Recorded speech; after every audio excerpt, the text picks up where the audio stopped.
Hey, welcome to the Shane Plays First Look and Review of the Sword Coast Adventurer's Guide. Here it is in all its glory. This is the newest source book from Wizards of the Coast for the D&D 5th edition line. It just released to stores in the Wizards of the Coast Premier Network on Friday, October 23rd, which is how I got my copy from my local friendly game store. And it releases into the general public through Amazon and all that, I think on November 3rd. So not quite 2 weeks. If you're interested in this, you should be able to get your hands on it fairly soon. So what this is basically it's a combination source book, or not source book, it's a combination sort of campaign setting and kind of player's handbook expansion. So there's stuff in here for people who just are interested in the lore of the realms, the history, the background, all the different areas and peoples and all that. But then there's also a section just for new rule options for races and classes and backgrounds and that sort of thing. So it's kind of a combination. It's not just a player's option book, and it's not just a campaign setting. It's kind of a blend of both. So there's a lot to be of interest for several types, whether you're DM or just playing a character, or whether you just like the Forgotten Realms, specifically the Sword Coast area. There's a lot of information in this book. So, but after spending a couple of days with it, what do I think? Is it good? Is it worth the money? Would Drizzt Do'Urden approve? Would Elminster be upset with the release of this tome of arcane material? Well, let's take a look and let's find out. So the SCAG, the Sword Coast Adventurer's Guide, as I'm starting to affectionately refer to it as the SCAG, and I'm seeing other people do the same. It says basically on the back, it says, for use with the 5th edition Player's Handbook, Monster Manual, and Dungeon Master's Guide, this book provides the setting, story, and character options needed to participate in a D&D game anywhere along the Sword Coast of Faerûn. So, and of course, the Sword Coast is an area of Faerûn, and Faerûn is a continent on the planet or the world of Toril. So it's really kind of a specific area. There's the map, and this map is very nice. There's a high-res version that I loaded up to Imgur, but there's also a companion blog post to this video on shaneplays.com, and if you go there, there's a photo gallery and a kind of a summary of what I'm going to be talking about here, and you can see this map there as well. So make sure to check out shaneplays.com for that. So does it do what it says? And I would say it definitely gives you everything you need, as the back cover says here, to play adventures in the Sword Coast area of the Forgotten Realms. So in the Forgotten Realms, of course, if you're not familiar, is like the biggest, most famous setting for Dungeons and Dragons. Gary Gygax, he was one of the co-creators of D&D. He created the world of Greyhawk. And that was kind of his setting, and there was a lot of stuff published for D&D back in the day in Greyhawk. It's still an officially recognized campaign setting. But Ed Greenwood, 50 years ago or so, and for his own personal use, created this setting called the Forgotten Realms. And then I think it was in the 80s. Yeah, it was in the 80s. TSR, who owned D&D at the time, basically reached out to him, and through relationships, I think Jeff Grubb was involved. They ended up publishing the Forgotten Realms as a campaign setting, and then there's been tons of novels. Of course, most people know Elminster, and they know Drizzt Do'Urden, the Drow Elf Ranger, dual scimitar wielding ranger. The Underdark, all this stuff. A lot of novels, games. If you've ever played Baldur's Gate, those games, or Icewind Dale, or Neverwinter Nights, any of those, that's all Forgotten Realms.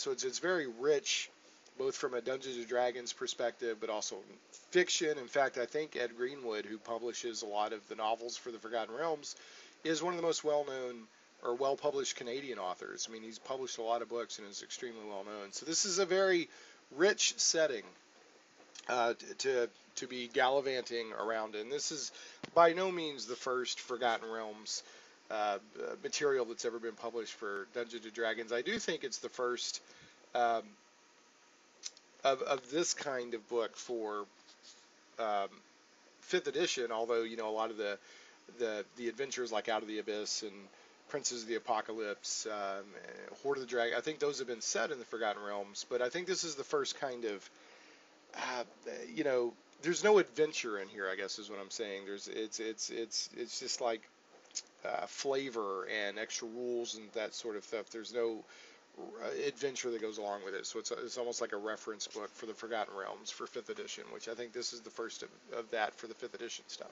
So the Sword Coast itself, it lies along the northwestern portion of Faerûn, which we said, which is, so this book doesn't even cover all of Faerûn, all of a continent. It just covers this one part of it. But so many of the books and novels and games, modules and all that have happened in the Sword Coast that, you know, that's not completely odd for them to do it that way. So in the Sword Coast Adventurer's Guide, it does cover.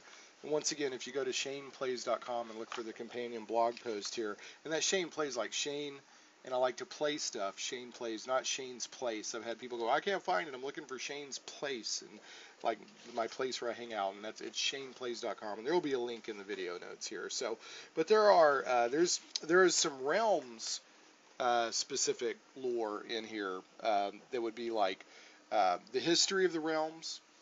You know, the people of the realm, or not the religions, the deities, you know, time in the realms, Toril and its land. So there is a little bit of that, where it's chapter 1 is welcome to the realms, and you get that kind of information. Everything else, chapter 2 through the end of the book, is all Sword Coast, the people of the Sword Coast, the locations of the Sword Coast, how races in the player's handbook interact with, you know, what may be specific if you're going to play in the Sword Coast for those races and classes, backgrounds, and that sort of thing. So I would say that it's split.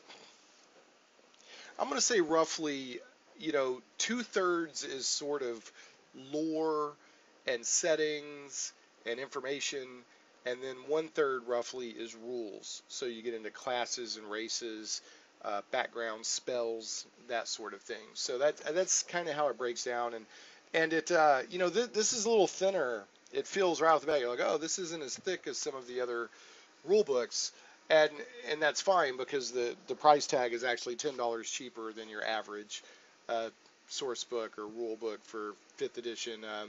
It comes in at $39.95 US dollars, which is $10 cheaper than most of the other books. Now there's a couple other campaign settings that have been cheaper than that, but on average, even Out of the Abyss, which is a campaign setting / adventure, that came in at $49.95. So this is $39.95. And I actually got a pre-order discount at my friendly local game store, so it was actually even cheaper than that. So I like that right off the bat. So, but anyway, as I mentioned, this is a blend. It's sort of a campaign source book, and it's also sort of a player's options book. So there's both of that going in here. So campaign setting wise, like I said, you get history of the realms, you get magic in the realms, you get religion of the realms, you get gods of Faerûn, and there's a lot of information. I mean, there's a lot packed in there. The gods section is very comprehensive. It shows all their holy symbols, talks about them, talks about where races, you know, favor which deities and that sort of thing. Talks about the magic of the realms. In the realms, magic is magic. It's D&D magic, but they go deeper with this thing called the weave, and kind of giving not a philosophical, almost like a metaphysical kind of look at how magic works in the realms. There's a lot of locations. You know, you got Waterdeep, Neverwinter, Luskan, the Dwarf Holds, the Underdark, of course. But if you want an in-depth, deep look at the Underdark, this is not the book you want. The book you want is the Out of the Abyss campaign book that came out about a month or two ago. That's the one you want, because that really goes deep into the Underdark. So But the way the locations are broke down are by the Lord's Alliance, and that's different cities and things that have come together for mutual benefit. You get dwarf holds of the north, including this now.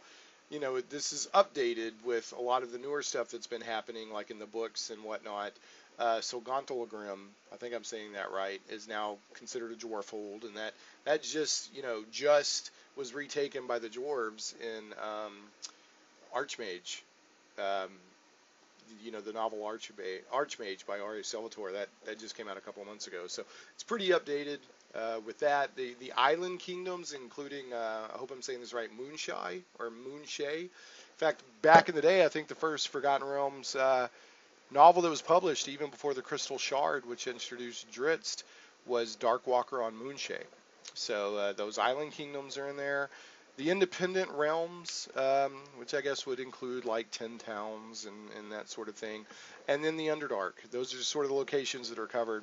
And what's neat about how they do it is some of it is just almost like third person, like an encyclopedia entry. And then some of it is 2 or 3 of them are like a travel log that's written from the first person perspective. For example, the Underdark section is from the perspective of a slave who escaped and then is telling their tale to a chronicler. So that's kind of interesting, the way they did that. So races. Now we're getting more out of kind of the lore and the setting information and into more of the player rules that you can, customize your characters with and that sort of thing. All of the races that are in the player's handbook are represented in the SCAG. And each race is provided with a lot of background information on how they fit into the Sword Coast.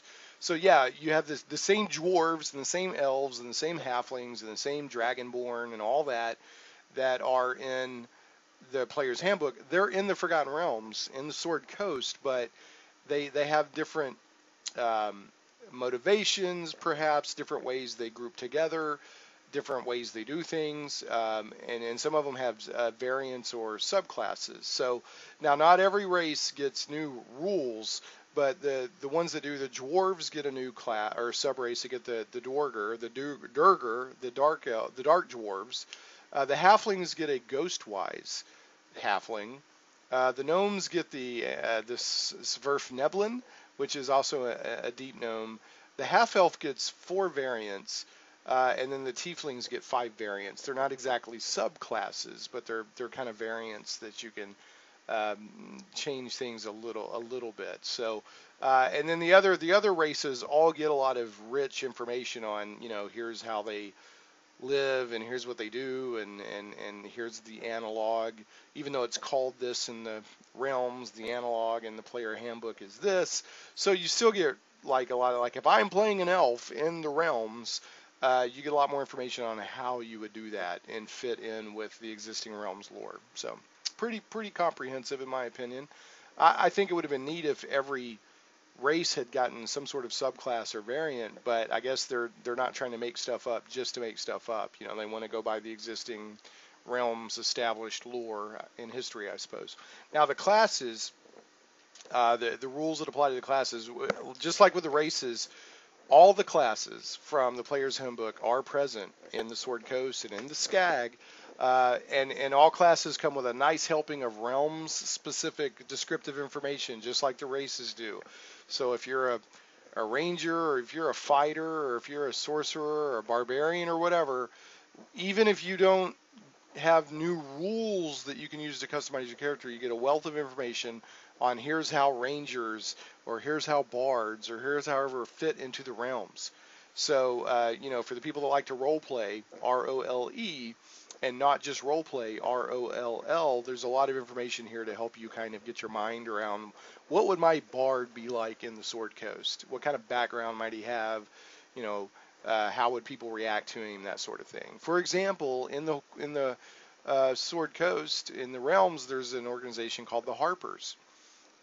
Most people probably know that, and they're sort of a underground, not underdark, underground organization that fights evil, and a lot of it's done through bards. So a lot of bards are held in this kind of high regard in the realms, like maybe a knight would be somewhere else, even if they have any connection with the Harpers or not. But conversely, there's some areas that may not like that bard because they don't like what the Harpers are doing. Whether, again, once again, whether they're even connected with the Harpers or not. So that's just one example.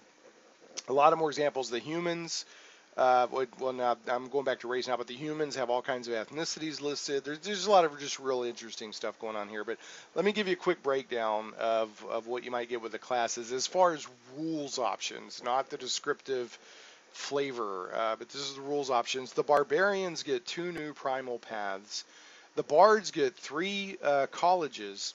But they all have Player's Handbook equivalents. So they say, well, if you're this college in the realms, it would be like this college from the Player's Handbook. And they get 12 new musical instruments. Clerics get 1 new domain. They get an arcane domain, which is kind of cool. I think, like Cadabri from the novels, she's got this sort of, she's a cleric, but she's also got arcane magic. So I wonder if that's kind of what's going on here. Druids get 3 new circles. But they do have Player's Handbook equivalents, and there's rules for moon wells, which is a certain type of well of water that has magical properties. I think in the Moonshies or in the islands. Fighters, you get 1 new martial archetype. I think it's the Purple Knight. Monks, you get 6 new monastic orders, 3 of which have Player's Handbook equivalents, 3 of which don't, and you get 2 new monastic traditions. So paladins get 3 new orders and 1 new oath. Rangers, I gotta tell you, you get some flavor and race notes, but rules-wise, the SCAG gives Rangers bupkis. So it's about the only class that gets nothing. You're no interesting variants, no. Oh well, you could take this option or none of that. If you're a ranger, you're a ranger. Now it does give you. Like if you're a halfling ranger, or if you're this or that, but there's no rules differences. It's all just sort of descriptive information. So which I do find, I don't know if ironic is the correct word to use, but it's interesting because one of the most famous Forgotten Realms characters is, of course, a ranger. Dritz Do'Urden is a drow dark elf ranger. So anyway, rogues get 2 new archetypes, including one called the Swashbuckler, which is kind of neat. Sorcerers get 1 new origin. Warlocks, they get realm-specific patron notes for existing Player's Handbook patron options. So they're like, hey, if this is your patron option, these are the kind of the patrons you can choose from. And then they get 1 new patron option called like the Undying or something like that, which is pretty crazy. I imagine some people are going to want to take that patron option because you get some pretty crazy stuff. And then wizards, you get 2 new wizardly groups. Like for one example is the Red Wizards of Thay, which is a very famous group from Forgotten Realms. And then you get 1 new arcane tradition, and you get notes on mage sigils and how those are perceived in the realms. So just for example, I'll give you one of the new raise it for fighters. Let's look at the Purple Knight. Let me see if I can find that real quick. Yeah, fighters. So the Purple Dragon Knight. It gives some descriptive information. There's the Purple Dragon Knight. It gives some description information. The restrictions are they're tied to a specific order of the Cormyrean knighthood. And Banneret serves as the generic name for this archetype if used in other campaign settings. So it's kind of neat. Okay, so here's the rules. So you would get Rallying Cry. So at 3rd level, you learn how to inspire your allies to fight on past their injuries. Royal Envoy. At 7th level, you gain proficiency in the Persuasion skill. If you're already proficient in it, you gain proficiency of one of the following skills of your choice: Animal Handling, Insight, Intimidation, or Performance. Your proficiency bonus is doubled for any ability check you make that uses Persuasion. And you receive this benefit regardless of the skill proficiency you gain from this feature. So that's Royal Envoy. Inspiring Surge. Starting at 10th level, when you use your action surge, you can choose 1 creature within 60 feet that is allied with you, and they get a benefit. And then starting at 17th level, you can choose 2 allies within 60 feet of you rather than 1. And then Bulwark. At 15th level, you can extend the benefit of your Indomitable feature to 1 ally. Yeah, so as long as that creature can see or hear you, it gets benefit from your Indomitable feature. So that's just one example I'm not going to go through them all, but that is one like a rule option that's been added if you're in the realms um, to the fighter. So that's pretty cool stuff. Now on spells, this is one area I'm a little disappointed, to be quite honest. The SCAG only has 4 new spells, and they're all cantrips. And the sorcerer, warlock, and wizard, they're on their cantrip list, so any of them can use these. And you get this thing, you get booming blade, green flame blade. Now again, if you watch the Acquisitions Incorporated stuff with Chris Perkins and those guys, it's green flame. So I wonder if that's kind of an in joke. I'm not sure. There's another one called lightning lure and another one called sword burst. So, and if you want to go to the blog post for this at shaneplays.com, I've actually got an image of the green flame blade cantrip if you wanted to take a look at that. So now on backgrounds, you get 12 new backgrounds, which that's a lot. So backgrounds is something in 5th edition that really brings some interesting customization options to your character. So the backgrounds that you get that you can choose from in this are City Watch, Clan Crafter, Cloistered Scholar, Courtier.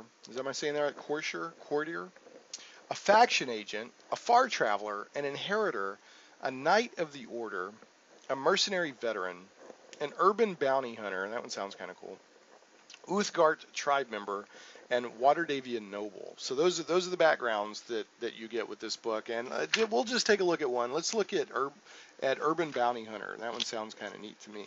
So let's take a look. And I would like to mention, as with other books in the 5th edition series, this is high quality. These look great. The artwork's great. The art design's great. They feel good. They don't feel cheap or anything like that. So, and I know some of the original Player's Handbooks, the pages were falling out because the binding, there was something wrong with the binding. Wizards of the Coast has been very good about, if people send those in, replacing those. So I think that they take the quality of their product very high. But anyway, so the Urban Bounty Hunter. Before you became an adventurer, your life was already full of conflict and excitement because you made a living tracking down people for pay. So the skill proficiencies you get would be choose from 2 among deception, insight, persuasion, and stealth. Tool proficiencies, choose from 2 among 1 type of gaming set, 1 musical instrument, and thieves' tool. Equipment, you get a set of clothes appropriate to your duties and a pouch containing 20 gold pieces. And then feature, ear to the ground, you are in frequent contact with people in the segment of society that your chosen quarries move through. These people might be associated with the criminal underworld, the rough and tumble folk of the streets, or members of high society. This connection comes in the form of a contact in any city you visit, a person who provides information about the people and places of the local area. Okay, and then suggested characteristics. It says use the tables for the criminal background in the Player's Handbook as the basis for your bounty hunter's traits and motivations, modifying the entries when appropriate to suit your identity as a bounty hunter. For instance, your bond might involve other bounty hunters or the organizations or individuals that employ you. Your ideal could be associated with your determination to always catch your quarry or your desire to maintain your reputation for being dependable. And not every background in here says, hey, go to the Player's Handbook for your traits and all that. Plenty of them have their own. For example, I'm looking at the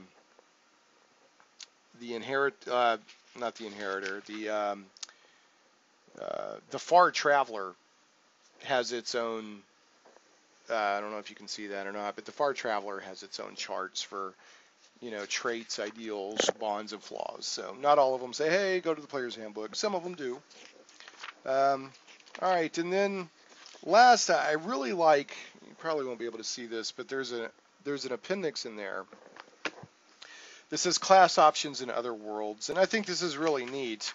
To where they said, look, you don't have to do this. These aren't hard and fast rules, but if you want to, here's how to adapt the class rules or stuff that we've added to this book over to other campaign settings, including Dragonlance, Eberron, and Greyhawk, and then homemade worlds. So they're like, look, if you want to adapt this to another campaign setting, that's fine. And here's some notes, here's some guidelines. These aren't hard and fast rules on how. So for example, let's take a look at let me see, at the cleric. Okay, so the cleric in Dragonlance says the Arcana domain has no established place in Dragonlance. The gods of magics are patrons of the wizards of high sorcery. Spellcasters revere the deity appropriate to their order through the study and mastery of arcane magic rather than through divine power. However, clerics devoted to the neutral gods Gillian and Zivelin might have the Arcana domain. So it's just suggested guidelines. Some stuff it's going to fit, better than others. So, barbarians, paladins, nothing in here is mentioned for the ranger that I can see because rangers didn't get any rules. Love. Sorry, rangers. Okay, so that's kind of what you can expect as far as the what the book has in it. Of course, there's a lot more there. I can't, I don't want to go for 3 hours on this video. We're already at 25 minutes, so I want to wrap this up.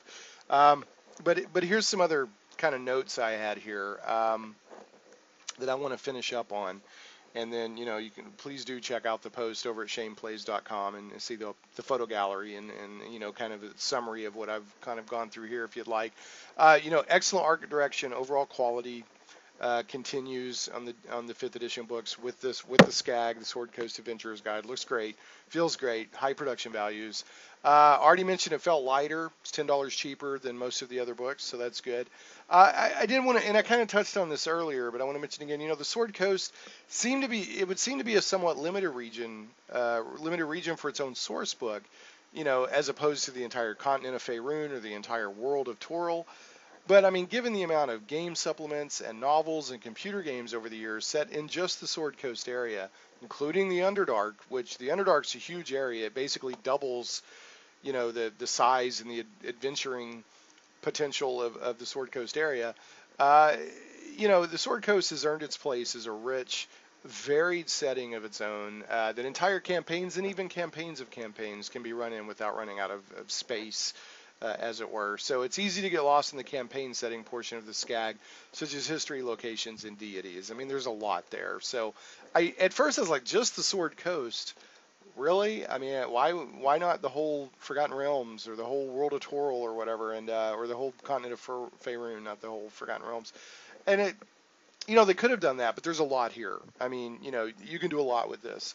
And I like the fact that they, as I mentioned, they included those notes for kind of translating things over to the other settings. I thought that was a really nice touch. So, should you buy it? Well, it's always a subjective thing to address, but I will do my best. If you're a D&D and or Forgotten Realms completist, that you absolutely should buy this. If you want to make sure to have everything, even if you don't play D&D and you're way into the realms, there's a lot of information in here. So yeah, I'd probably pick it up. It's another quality product. Pick it up. If you're a regular D&D player, whether a DM or a player playing a character, and you spend any time in the realms, or you're hungry, I know there's some people that are like, I need more options, I need more rules, I need more ways to customize my character. Yes, pick up the SCAG. Okay, pick it up. If you aren't a big Forgotten Realms person, or if you feel like, hey, I got enough source books and I got enough player options at the moment, thank you very much, I'd give it a pass. I mean, it's definitely targeted a specific object, not a specific object, a specific audience. So yeah, I mean, if you're like, hey, I'm fine with what I got, I'm not really a Realms guy, I'm not really desperate for more ways to customize my character. Really, to be honest, it's probably not for you, at least not right now. Maybe later you'll be like, I want to check it out. But so those are my thoughts. You're not going to be upset, I think, if you buy it. People are going to have different levels of desire and need for this book at this time. So that's the Shane Plays first look and review, my take on things. I'm glad I bought it. I'm glad I have it.